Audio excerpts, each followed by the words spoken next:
Eyes of Minnesota sports flowing in their veins. Mackey and Judd on Score North and ScoreNorth.com. You know, you're trying to figure out the practice squad and you know, all those things, and making sure you got enough guys in case guys get hurt, or you know, like we basically ran out of running backs tonight. We're basically out of receivers tonight. You know, the other part is, you know, I think we're going to have to do some conditioning. You know, I know it was hot out there tonight, but those guys were sucking, and so we're probably going to have to condition the rest of this week and maybe some next week. But besides that, the game was really, also really sounds good. like my weekend. Yeah. Oh my God. I'm really happy. Oh my God. Well, God, this is dude. Mackey and Judd, daily Minnesota sports entertainment, and that's Mike Zimmer, who's fired up for the 2001 regular season. Okay, like, dumb question before we get to statements here. If your team is not conditioned enough for week one, how much can you really do about that less than 2 weeks before week one? This is the second time he's also, in I think the past 2 weeks, brought this up. So he wasn't happy with the conditioning previously, and he had threatened to do more drills to get conditioning. And then they came back on Friday against the Chiefs and the same thing. So I don't know. And like, is his frustration that the backups, for the most part, the depth guys look so bad across the board that he's just pointing to conditioning? It's very odd. And it's almost an indictment of yourself, right? Like, if your team's not well conditioned as a whole, that's a coaching problem. But didn't they negotiate that you can't do like the same conditioning and testing that you would have been able to 10 or 15 years ago? Like, I don't think you can just run the guys. All right, I feel like you guys aren't conditioned, right, so we're gonna run for an hour. Like, I don't think you can do that anymore, right? Wouldn't there be a grievance filed by the Players Association? Yeah, but I just like the fact that the last 2 weeks he's basically pointed to the same exact thing and been like, well, I mean, we're suck and win the whole time, so we just ergo suck. It's just, I don't know. If you were to just listen to Mike Zimmer's press conferences only, and well, I guess if you were to watch the preseason games too, like, you would think this is about to be a disaster. Maybe it is. I might have a statement about that. But let's get to our statements here. Just quick. Okay. Here's the weirdest thing. Could whatever you're about to say, could it just be a statement? Can we just get into statements? No, because it's gonna be quick. Okay. Mike Zimmer, you would think, manages the Twins, and Rocco coaches the Vikings based on attitude and mood towards their team. Rocco's team sucks, and he's like, yeah, things are okay. I guess you mentioned rebuild yesterday, and Mike, you'd think Mike's team was 0-5 already. Wait, Rocco mentioned rebuild yesterday? Yep, it's in Jim Souhan's column. It's in Jim Souhan's column. Oh, it's amazing. All right, now let's get to statements here on this Monday on Mackey and Judd. And I think so. We try not to give away the statements to each other. We like to surprise each other. But Declan raised his hand and offered to lead off here. So Sure. Go ahead. All right. My statement number one is do not trade for Zach Ertz. That is not going to fix anything. Now, I know Irv Smith was poised to have a very big season. He would looked great in camp. He had an up and down sophomore year, but finally looked like he's about to break out. Kyle Rudolph now gone, and he's had a great training camp. I don't know how trading for a 31-year-old Zach Ertz and giving up draft capital all of a sudden makes you feel a lot better going about into the 2021 season. Right now, I have no idea what the backup quarterback plan is. The offensive line is one injury or just honestly one defensive line away from being exposed. I'd rather put resources into something else over trading for a position where the Vikings offense, in my opinion, is already able to cook enough, no pun intended, with Dalvin and with Justin Jefferson and Adam Thielen. Losing Irv Smith is certainly a loss. I won't diminish that, but I don't know how trading for a 31-year-old tight end and giving up draft capital all of a sudden makes you feel a lot better going into the 2021 season when you've already seen this first-team offense having a little bit of holes and also the defense being exposed a little bit in the preseason. I just don't think trading for a tight end who's on the other side of 30 is going to change the narrative and change the perception on the Vikings for 2021. He might be the wrong guy to trade for, but Dex, where I will disagree with you is if Irv Smith is out for a substantial period of time. So, like, if they go in there and they're like, we got to do the full meniscus repair and he's going to miss the season, this team is dependent on a tight end who can catch. Like this team goes from being, because Thielen, Jefferson, Cook, all good. But as far as Clint Kubiak, who I've got a statement about as we go on through this, but as far as Clint Kubiak goes in this offense, it's predicated on a tight end who can do what Smith did on Friday and what Smith has done throughout camp. So I think that you take a huge hit to what you want to do if you say Irv Smith's gone, Conklin's coming back, will be okay. I think you need more than that because the threat of a tight end is very important to the success of this offense's operation. Yeah, I mean, some of this, well, I'll say I disagree with Declan. I would trade for Zach Ertz within reason. Like, I'm not giving up a first-round pick. I think they're gonna. I think the reason why he hasn't been traded already is because they're probably asking for a first and a second-round pick. I'm sure teams have been knocking on the door for months ever since this started. I think the word of this possible trade came out in like February or March or something of last year or of earlier this year. So I would give up like a mid-round pick for him, regardless of whether Irv Smith was like Zach Ertz is better than Irv Smith right now, especially a hobbled Irv Smith. But I think the thing that annoys me the most is how quickly we have just crowned Tyler Conklin. Gronklin. He's just out there running roughshod. All right, so he was a fifth-round pick 3 or 4 years ago. He caught 19 passes last year for 194 yards. And he looked pretty good in a couple games. But let's pump the brakes on Tyler Conklin, on Gronklin. If you have a chance to trade like a third-round pick for Zach Ertz, I'm sorry, Tyler Conklin, you are going to move to third on the tight end depth chart, and we'll get back to you later. So let's just pump the brakes a little on the Gronklin stuff. And he is also hurt, and I believe it's a hamstring, which can be a lingering problem. I'm just saying, if Irv Smith can't play and you're like, we'll find a guy, it's going to be fine, you take a lot of potential firepower out of what the Vikings wanted to do. I can't tell you guys in practice. The only guy I really felt that Kirk had true chemistry with was Irv Smith. Like they were using for Cousins and Clint Kubiak. I think the fallback of a tight end is absolutely huge. And if that's gone, keep in mind, this team doesn't throw to Cook probably as much as they should. So the tight end is sort of the fallback position of, okay, it's all going to hell. Where's my guy? That guy's gone now. But are you saying that he doesn't have chemistry with Justin Jefferson, who caught 1,400 yards worth of passes? Well, first of all, Jefferson basically didn't practice for an extended period of time. What I'm saying is the guy that he had the most chemistry with throughout camp was Smith, because that position was going to be pivotal. Yeah, and I agree. I'm not that putting him down with Jefferson. What I'm saying is it was crystal clear how important Irv Smith and the tight end position was going to be to the operation of this offense, and now that's potentially gone. Mm-hmm. All right, Zach Judd. Davidson's about to cook too, so I would put some respect on the name there for Division II football. Just let you know. Oh my God, that's a nice practice squad guy, is what that is, my really man. Is. Yeah. When are the final 53? Is that tomorrow? Tomorrow 3:00. Okay. Tomorrow 3:00, and then my guess is that they'll pare it down to that, and then we will get major changes by about Thursday. Yeah, waivers and potential trades and stuff. Yeah. Yep. My statement. In addition to tight end, now, the Vikings still need to, and I'm not saying that this is an option, they need to make trades for a backup quarterback and linebackers.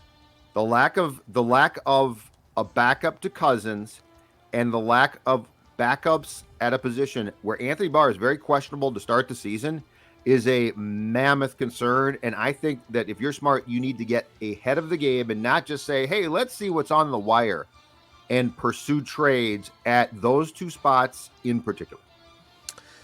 So you said linebackers. You're going plural.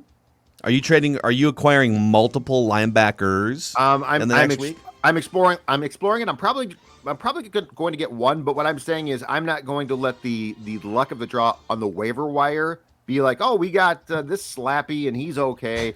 I think that you need, if Barr can't play, I think that you need a guy that can legitimately play. So let's make it one linebacker and a backup quarterback that you need to trade for. Okay, on the quarterback front, we're gonna, which you can find on Apple, Spotify, ScoreNorth.com, and YouTube. But the Eagles gave up a 6th-round pick for Gardner Minshew. Why would the Vikings not? Unless the Vikings feel great about Jake Browning as a direct backup to Kirk Cousins. Now Minshew is likely to compete for an actual starting job in Philadelphia, but I don't think they consulted with him. I don't think Gardner Minshew has the clout in the league to where Urban Meyer went to him and said, "All right, let's lay out 6 options for you get to choose." I think they probably just took the best draft pick compensation, right? So I can't imagine Jake Browning's going to make the actual 53, maybe practice squad. And then, I mean, if they feel good enough about Kellen Mond for him to be the direct backup quarterback, then okay. But why would you not give up a 6th-round pick or a 5th-round pick for Gardner Minshew? 2 years left of Gardner Minshew. Would make a lot of sense. But, I mean, that is the type of trade that they have to make. They need a backup that can actually play. And right now, they don't have a backup who I would feel in any way comfortable putting into a regular season game. I just meant they needed a backup with a sweet mullet and a mustache. I don't care if he can play. I just think this team needs some flow on the sidelines. Football player or 70s porn star? We'll discuss next. All right, my first statement presented by Federated. Federated can't protect you against being cut from the 53-man roster, but they can protect your business from risks and different hurdles that you may encounter along the way. They've been around for over 100 years, based in Owatonna, Minnesota. They've been supporters of Minnesota sports teams, the Gophers. So check them out at federatedinsurance.com. And remember, at Federated, it's our business to protect yours. All right, my first statement. The Harrison Smith contract might seem a little hefty for a 32-year-old, but I'm here for it. I like the contract, even if it's a slight overpay. We did a deep dive, an emergency episode yesterday on the Purple Daily podcast feed, so check that out. But I think in general, take care of your great players first. Pay your great players. Make sure you're paying for future production, which I worry about that a little bit here. It kind of feels like a lifetime achievement contract, but he should still have. Ed Reed was really good until he was 34, 35. Charles Woodson was really good until he was almost 40, and Harrison Smith's only 32. So I think he's going to be one of the Vikings' best players for the next couple years at least, and that's when the bulk of the guaranteed money is set to kick in for him. So my first reaction was, oh my God, they gave $64 million to a soon-to-be 33-year-old guy? Yeah. But that's one of the rare positions in all of professional sports that you can age pretty gracefully, 32, 33, and still play at a high level into your mid-30s. So I like it. They took care of a guy that wants to be here, and they took care of one of their team leaders. So I'm good with it. And so to your point, Phil, the key term is, or the key financial figure is $26.4 million, because that's guaranteed. No contracts will fool you like National Football League contracts, right? It's a 10-year, $102 million contract, and $3 is guaranteed. So yeah, this is like these are always tough because at first they're eye popping, and it's like, oh my God, do you have the space? And then it's like, oh yeah, I guess that you do. So yeah, I think it's a sign of a few things. One, Smith at 32 is still very, very good and productive. And two, I think the Vikings got a long look at their backup safeties, and they're like, hold on a second here. We got a potential Hall of Fame player who might not be in his prime, but he's still damn good. And we really don't have, there's no, heir apparent, hey, Harrison, teach this guy, and he'll take your job. So this also goes to, and this is probably a deeper discussion, this also goes to the Vikings' philosophy of they do this a lot. And it's probably good to reward players, but this organization has this weird thing. I mean, this is why I don't think they get bad, right? There's never, when's the last time that you looked at this roster and the decisions that they were making and started to say to yourself, okay, I see the rebuild coming. They're going to get rid of this guy, and then they're going to get rid of that guy. And in 2 years, it's a rebuild. When's the last time that you've actually said that about this franchise? No, I mean, I think they're very prideful about never rebuilding. I think, and they've been good at remaining relevant and in the hunt for a playoff spot. I think they have to figure out at some point, if things don't go the way they want this year, can they just keep spinning it forward and retooling and restructuring, or do they need to hit the reset button for a couple years? I think this season's going to determine a lot. I mean, it's going to determine jobs, it's going to determine who the quarterback is. It'll determine how competitive you are in 2022. It's not like there's some other franchises where this season's the start of a 3 or 5 year window, and like it'd be nice to compete this year, but you've got Kyler Murray at quarterback for the next 10 years, and so you'll figure it out. Yep. The Vikings don't know who their coach or quarterback are going to be in 2022, and you can tell they're on the Zach Ertz thing. Just to go back to that, it's like if Irv Smith's going to be back either way in his prime and healthy in 2022, would you offload a second-round pick for a 31-year-old tight end? Probably not. But if all of your jobs are on the line for this year and you need to do some damage in January, and if Irv Smith's not going to play this season, you might take some eggs out of next year's basket and 2023 basket, put them into this season, and it wouldn't shock me if they made some sort of big splash trade in the next 10 days. No, hell no. I mean, they traded for Ngakoue, like this team does that. Yeah. Bradford, they will. The next 2 weeks are where Rick Spielman likes to gamble a little bit and take some chances. So, all right, back to Declan. Another Vikings preseason statement for me. It's, well, I'm glad that's over.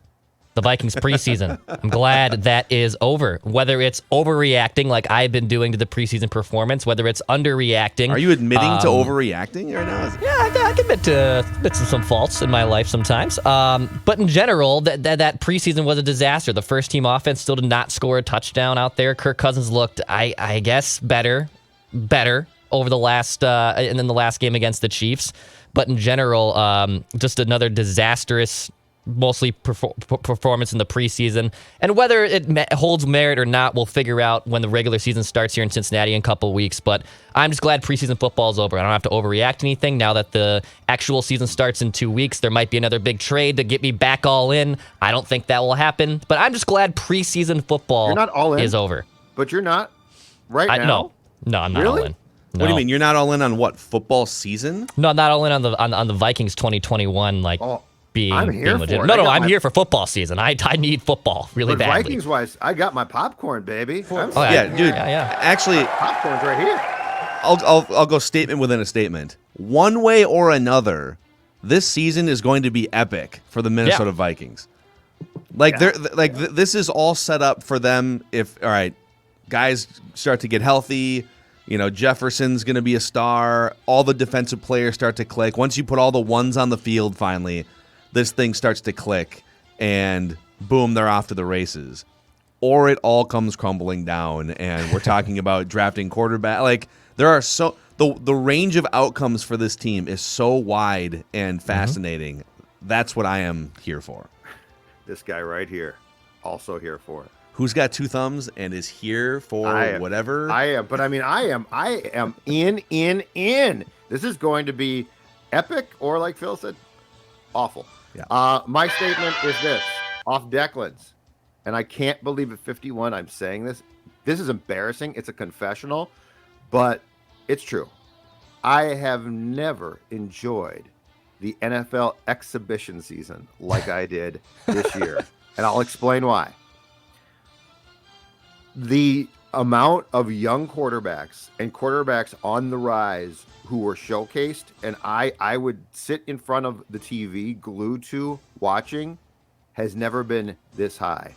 I give you Zach Wilson. I give you Justin Fields, Trevor Lawrence. I can go down the line of guys. Jordan Love playing more than a half for the Packers against Buffalo on Saturday. I have never been as glued to games, and it's not because I'm watching the depth guard for the Packers, but seeing how quarterbacks performed and knowing that there actually are some key judgments being made was as much fun as I have ever had watching meaningless football games. See, I don't know. I'm with you to some extent. There was 3 or 4 interesting things happening. I think watching the young quarterbacks was interesting. On the Vikings front, watching Kellen Mond interesting. Yes. I'm just ready for I'm more with Declan on this. I'm ready for the regular season now. I agree, Yeah, but what I'm saying is the young quarterbacks to me held my interest. And yeah, but they're gonna hold your nothing interest 100 times more starting in less than 2 weeks. Yeah, but I was ahead of the curve here, my man. I was ahead of the curve. I was on my couch with my Surly watching these games before. I saw them win. I'm saying I enjoyed it, okay? Damn it. I'm bringing a ray of sunshine on a Monday. That's great. That's fine. This show. That's fine. Justin Fields, by the way, like, how are you starting Andy Dalton over him? I know that it's only preseason, but Bears. it is hilarious. Like, the Bears are going to trot Andy Dalton out there for 2 or 3 weeks, and then, like, in October, can they really wait till, like, October? The way that Justin Fields, Andy Dalton was a 3-and-out machine the entire preseason. And he's Andy Dalton, which is I know. Which is he's probably just a backup at this point. And you've got this young hotshot who's fun to watch, who looks pretty damn good, and you're like, but he's going to have to wait his turn. It feels like the most old school, unnecessary thing, but whatever. You must wait your turn. Whatever. All right. Next statement from me here. I'm not a play calling guy.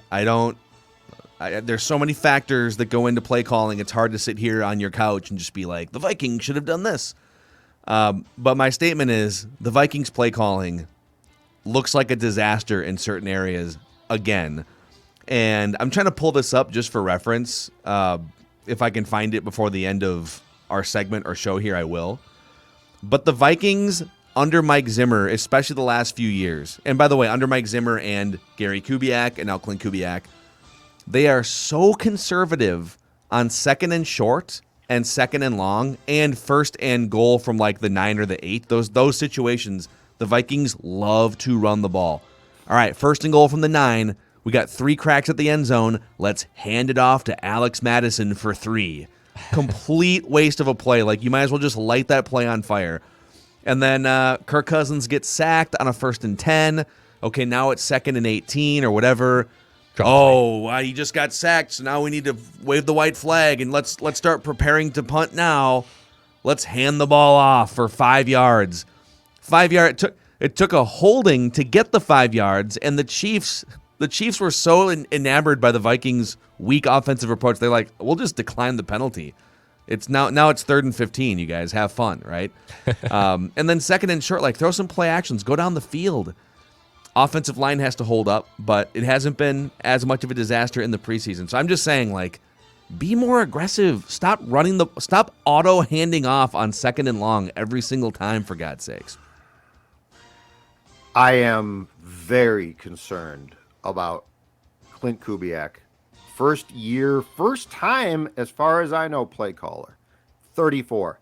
Yes, Gary is his father, but the last time I checked, Gary is in Texas somewhere on a ranch enjoying being retired, okay? Kevin Stefanski had Gary.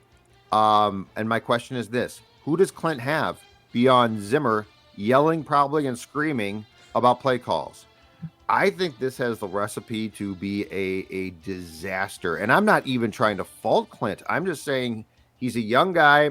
I don't know if he's got a quote-unquote mentor on game day for sure. Because, I mean, he can call home, but that's Wednesday. Hey, can you phone Dad. a friend during the middle of an NFL game? Exactly right. Exactly right. So I see a lot of red flags here that I'm not sure that this is a great idea. And I would have said the same thing about Stefanski, but you slid Kubiak into the press box and Stefanski was on the sideline. And okay, now we can bounce things off a guy who's been doing this successfully for a really long time. Yeah. So I will flat out say that if I had a panic meter Vikings wise, this would be in my top 3. This would be in my top 3 because who's going to calm the storm? Mike? Kirk? Like, if you have a quarterback who's just calm, cool, and collected, okay, he could probably calm things down a bit. He might be mad, but he can calm things down a bit. Who's going to calm the storm here? If all hell breaks loose, Phil, who? It seems very experimental, right? You've got a head coach that doesn't really dabble in the intricacies and the details of offense, and then you have the son of a great offensive coach for 30 years doing this for the first time. Now he has a relationship with Kirk. Obviously, he impressed enough. You're not just going to give the key. People who are just shouting nepotism, it's like Mike Zimmer is about to get fired if he doesn't have a good season. You're not just going to hire anyone to be your offensive coordinator. So I'm sure he's impressed behind the scenes, and I don't want to reduce his role as the offensive coordinator to just, he's the son of Gary Kubiak. But he's never done this before. And so it's a little bit more unsettling than if you were to have a Pat Shurmur or someone who has, 15, 20 plus years of play calling and coordinating experience. So I don't know. Just another reason to get your popcorn ready for this Vikings season. All right, Declan, back to you. Yeah. One last statement, a weekend observation from Friday night. So Friday night, I went to the State Fair. I saw the great Maren Morris perform, one of my favorite artists. She was back in town in Minnesota for the first time in almost 2 years. She puts on a hell of a show. She killed it again. I loved it. It was awesome, but that's not my statement.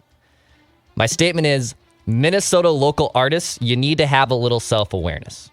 Now, I like to bring up that topic a lot on our shows, and I won't name the name, but you can probably deduct it, that one of the two local acts that performed before Maren Morris came on, there's actually two from Minnesota, one who did a good job, one who did not. You're about to rip local music here.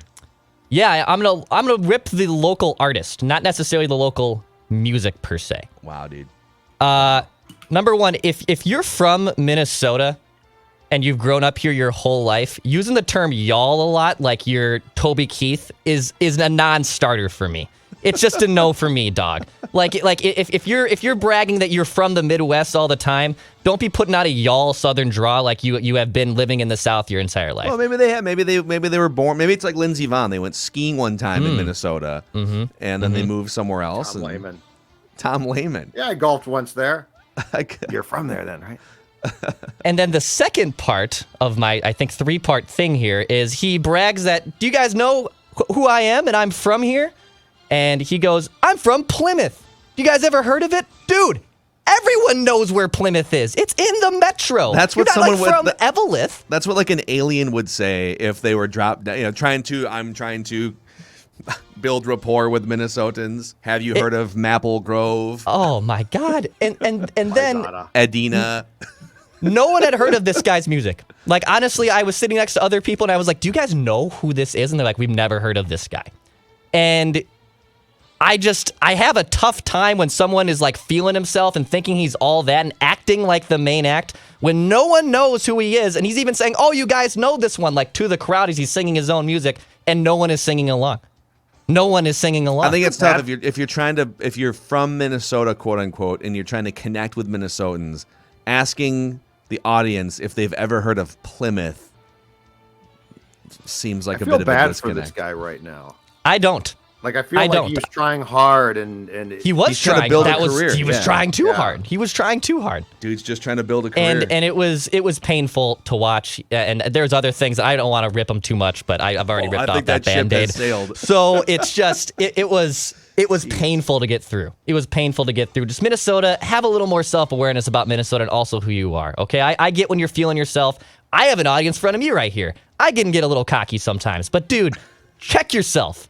Just check yourself in the mirror a little bit, and this guy did not. Opening act. You're an opening act. You just savaged a guy who was an opening act. You have more aggressive takes about Chad Beebe and an irrelevant opening act at the State Fair than anything else. Mm-hmm. I feel like you might need some sports therapy. I think maybe just normal therapy, but yeah, sports therapy could also help too. Judd, your final statement. My final statement. Now that Harrison Smith's contract is done, get Brian O'Neill signed, your right tackle, ASAP. He is in the last year of his rookie contract. Right tackles have been getting paid in recent months, so the parameters for the deal that he's going to get are out there. This guy deserves a contract. You do not want this guy to hit the open market, because if he does, he will get paid, and it might not be here. So that's the next contract that if I'm the Vikings and I had 2 goals before the season contractually, it would have been, actually my goals would have been to lock up Brian O'Neill first and Harrison Smith second, but you need to get this done. I don't have a final statement. I just have a follow-up. I found the conservative play calling number that I was looking for here, okay? So the only team more conservative on 2nd and 8 or long, so 2nd and 8, 9, 10, 15, 20, second and long. The only team that runs the ball at a higher rate is the Denver Broncos. And they're actually far more conservative. But the Vikings are in terms of conservative play calling on second and long. Oh, that first play didn't go the way that we wanted. Better tuck ourselves into the fetal position and wave the white flag and punt, right? The Vikings. Tampa Bay, Kansas City are up top in terms of most aggressive teams on second and long. Yep. Just so you know. And the Broncos and Vikings, the one thing in common, at least in 2020, both coached by defensive coordinators. Yep. Just gotta field position. Pound the rock. Hold that ball. Because, the clock will run, and then we'll get our defense more of a break, a blow. Hey, PXG Minneapolis. I don't know. The FedEx playoff tournament yesterday was a blast. It was insane. Just classic Bryson being Bryson, and then yelling at fans after the round and stuff. He gave his hat away, dude. To a kid. He gave his hat to a kid. Yeah, and then did you see what happened after that? Then he got chirped. Someone yelled like "Nice job, Brooksy" at him, and he literally turned around and almost strangled him. Yeah, there's a great write up on ESPN.com about this. So I don't think that part was caught on TV. I don't know. I just read it from ESPN.com. So I don't know. I think maybe Bryson needs some PXG in his life. I know that he's not an official PXG sponsored golfer, but it's a golfer's paradise. It'll chill you out. You can go check out some of the best clubs on the market. And if you just want to look sharp, they've got some great apparel, hats, shirts, pullovers, whatever you want for the upcoming fall golf season. PXG Minneapolis in Southdale Center, and find out more at pxg.com/Minneapolis. So those are your Mackey and Judd statements here on this Monday. Very Vikings heavy.